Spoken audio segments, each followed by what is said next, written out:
സംസ്ഥാനത്തെ മന്ത്രിമാരുടെയും എംഎൽഎമാരുടെയും ശമ്പളം 50% വർദ്ധിപ്പിക്കാൻ നീക്കം. അടുത്ത നിയമസഭാ സമ്മേളനത്തിൽ ഇതിനുള്ള ബിൽ അവതരിപ്പിച്ചേക്കും.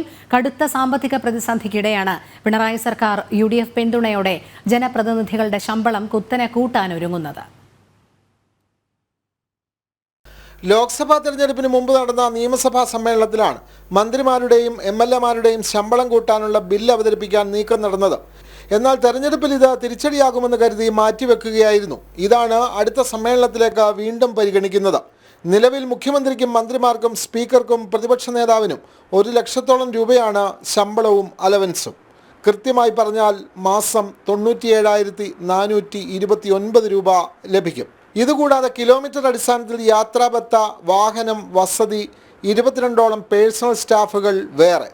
തലസ്ഥാന ജില്ലയ്ക്ക് പുറത്ത് സർക്കാർ ഗസ്റ്റ് ഹൗസുകളിൽ സൗജന്യ താമസവും ലഭിക്കും. 55,000 രൂപയായിരുന്ന ശമ്പളം 2018 മുതലാണ് 1 ലക്ഷത്തിനടുത്ത് എത്തിയത്. MLAമാരുടെ ശമ്പളവും അലവൻസും 39,500 രൂപയിൽ നിന്ന് 2018 മുതൽ 70,000 രൂപയാക്കി വർദ്ധിപ്പിച്ചിരുന്നു. അങ്ങനെ 1 ലക്ഷത്തോളം വരുന്ന ശമ്പളവും MLAമാരുടെ 70,000 രൂപ ശമ്പളവുമാണ് 50% വർദ്ധിപ്പിക്കാൻ ആലോചിക്കുന്നത്. മന്ത്രിമാരടക്കം എല്ലാ MLAമാർക്കും പലിശരഹിതമായി ഭവന വാഹന വായ്പകൾ ലഭ്യമാണ്.